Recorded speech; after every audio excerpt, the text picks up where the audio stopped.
Hello, my name is Adam and I'm pre-sales consultant at Stormit. Stormit, as an AWS Select Consulting partner, can help you make the most of what AWS Cloud has to offer. Today, we will take a look at dynamic content acceleration with Amazon CloudFront CDN. Dynamic content is something that is problem to gauge. But in this video, I am introducing a set of features that taken together allow you to use CloudFront CDN to serve dynamic, personalized content more quickly. I will also show you how you can use CloudFront, application load balancer, and EC2 instances behind it to speed access to your dynamic and static content.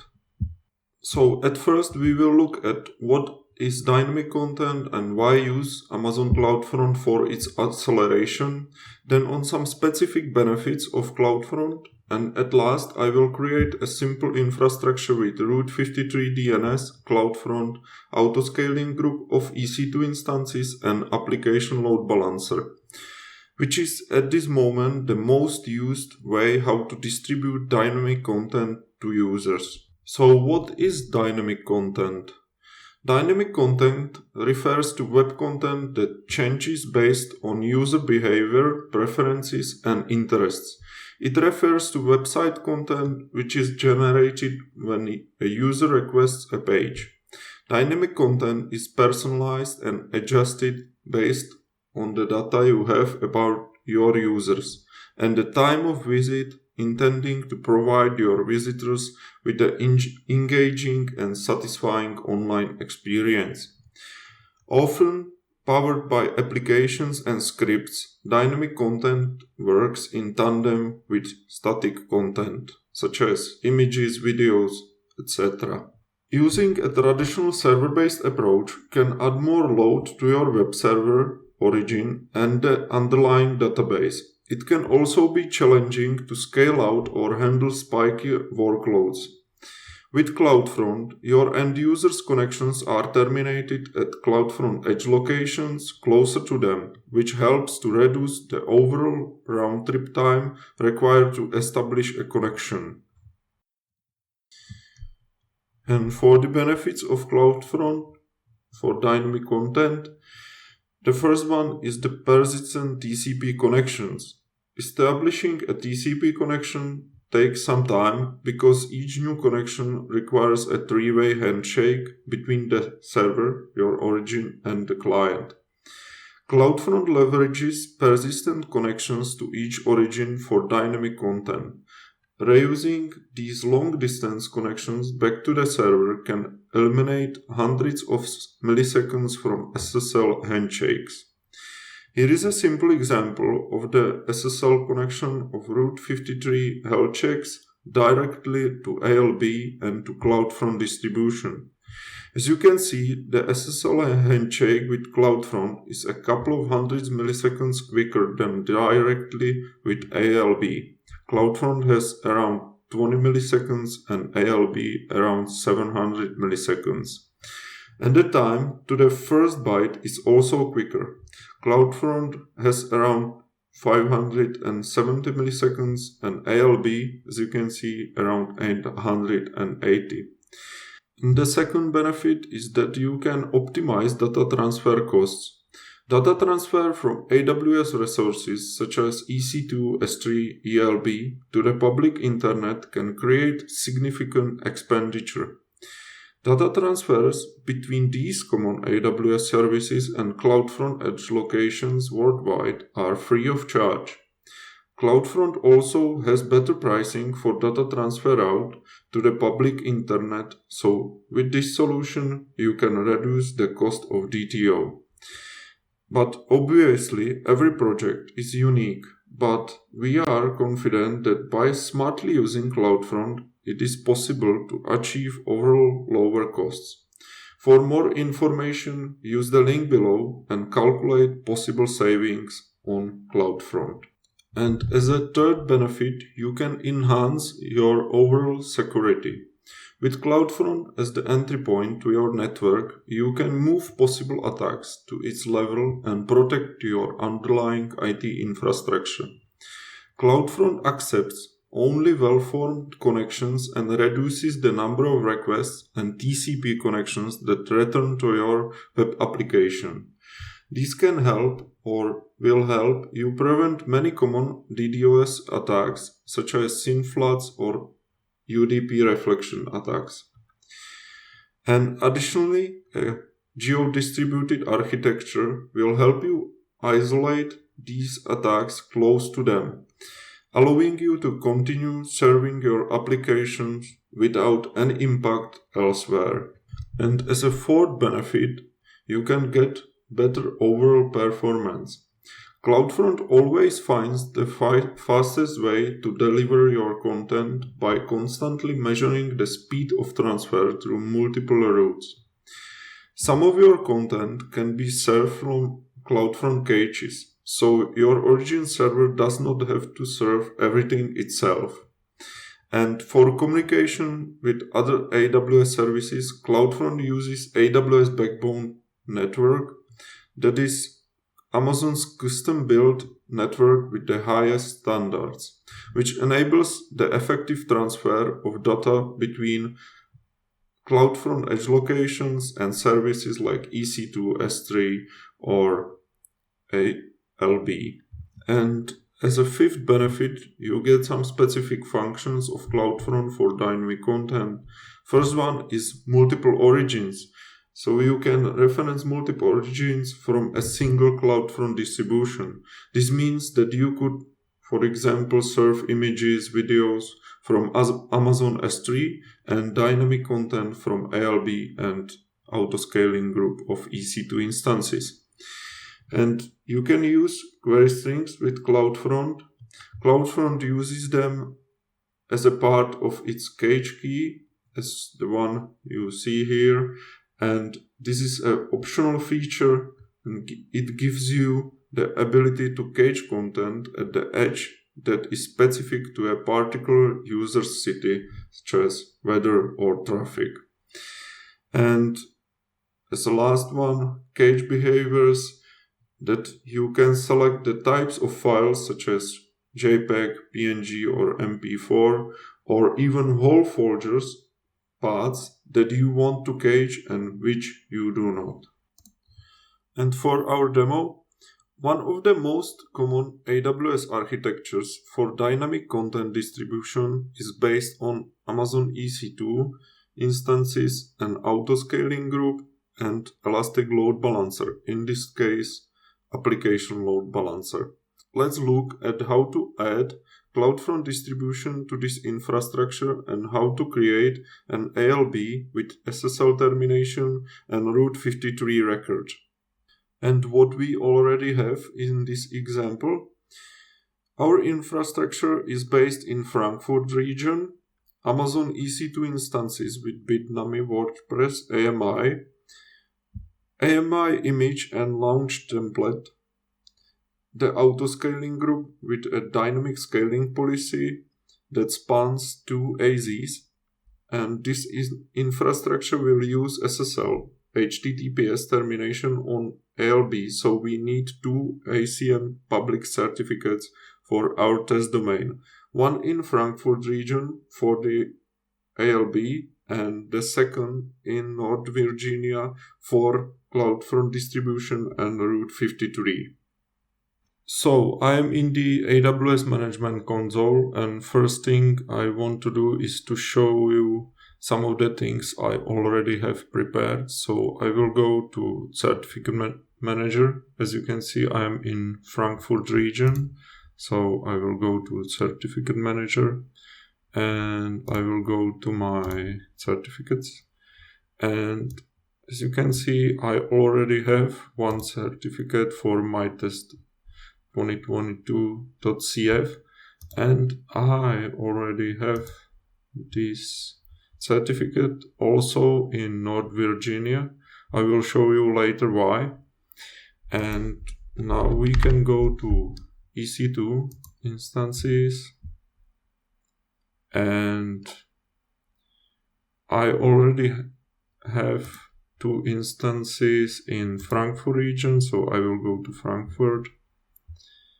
And As you can see, they are already running, and they are in autoscaling group, so they are basically the same, but for high availability it's better. And I can open one of the public IP addresses, and it's only HTTP, that's why it shows not secure here.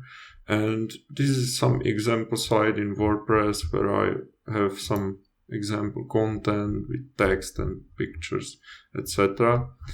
And I want to go to management console, and I will create new load balancer for this autoscaling group.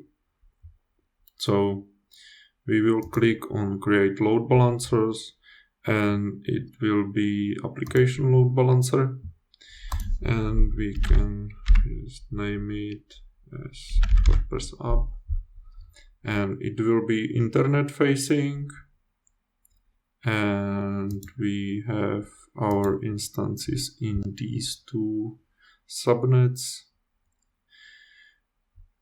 and I will choose my security group here. I can delete the one which was defaultly chosen, and I will choose protocol to HTTPS 4443 port, and I will create a target group for our load balancer. It will be for our instances. It will be for protocol HTTP, because our load balancer will only be communicating on HTTP protocol with our EC2 instances. And I will click on next. Okay, so just choose name again and click on next. And I will choose my instances, and I will select include spending below and click on create target group here. And our target group is now created. We can go back to the tab where we are creating our load balancer and select our target group here. So it's our VP app. And here is one thing what we need to choose. It's our ACM certificate, that the one that I already showed you, and click on create load balancer. And our load balancer should be created in a minute. And after a couple of seconds, our load balancer is in active state. I will need to do one more thing in autoscaling groups. I will change or edit my autoscaling group so it knows that my application load balancer is added to it. It's necessary. And I will update my autoscaling group and go back to load balancers, and we can try to hit our DNS name here. Just one thing, we need to be sure that we will hit this on HTTPS port, so I will have to add HTTPS, and as you can see, it's possible to hit it. It will not be possible to open it in HTTP. This is the right way, so it's fine. And now we can go back to our management console, and we need to create our new CloudFront distribution. So I will go to CloudFront and click on create a CloudFront distribution, and I will choose my new elastic load balancer, and I will just go through some additional settings here. I will want the protocol to be HTTPS only, and this we can leave on default, and here redirect HTTP to HTTPS, and we can allow every method of our HTTP requests, and here choose all viewer and caching disabled. So basically nothing will be cached in our CloudFront distribution, but we will change that later. And we will just want to add our CNAME and our certificate. So I will choose my certificate. And as you can see, it's in North Virginia region.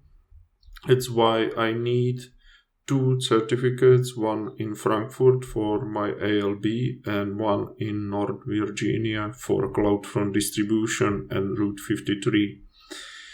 I will just write my CNAME, so it's basically my domain name, my test 2022.cf, and that's everything for now. I will click on create distribution, and I will just wait till it's deployed and I can try if it will work. So our distribution is deployed now. I can try to open my new tab and our domain name of CloudFront, and it shouldn't work, and we get an error. We need to use our CloudFront distribution through our domain that we have certificate for. So we have to go to Route 53 and create alias record to our CloudFront distribution. So I will go to Route 53, and I already have my hosted zone here. So you can see one hosted zone for my test domain. If you need to create it, you can click on here, create hosted zone, and I will create a new record. It will be a record for my test domain for alias, and I will choose alias to CloudFront distribution and my new CloudFront distribution. And I will click on create records. It should take some time till it will be propagated, so I will wait a couple of minutes. And now we can try to open a new tab and try to hit our domain. And I think that our site will be loaded fine. And it's through CloudFront distribution, ALB, to one of our EC2 instances in autoscaling group. So it's working fine. But for now, nothing is cached, and we can change that. We can go to CloudFront again and change our caching behavior in our distribution. So I will go to CloudFront distribution and to behaviors. And we can click on create behavior, and here we will select the folder which we want to cache or not cache. In this case, we will choose the cache policy to cache optimized. So we will want to CloudFront to cache the content that is in this folder on our EC2 instances and that our users will request. And you can select the origin, which will be again our ELB. We will want to compress our objects. This is not a problem. And we will want to redirect HTTP to HTTPS. And again, we will allow every HTTP method. And as you can see, I have already selected the caching optimized, and I will just choose all viewer policy here. And that's everything for our new behavior. And that's basically everything for this demo. Just one last thing, we can test our new behavior here. I will go to my domain and try to hit it a couple of times and go through some pages, and we will see if our behavior of CloudFront will work. So I will go back to CloudFront and to popular object, and as you can see here, we got some hits already for VP content folder, not for VP includes or any other folder here. This is because we have only created the behavior for this folder. So we can go back to our presentation. Thank you for watching. If you want to see more videos about AWS services, subscribe to our channel, or if you want to learn more about other services, visit our website and blog. Links are in the description below. And if you have any questions, don't hesitate to contact us.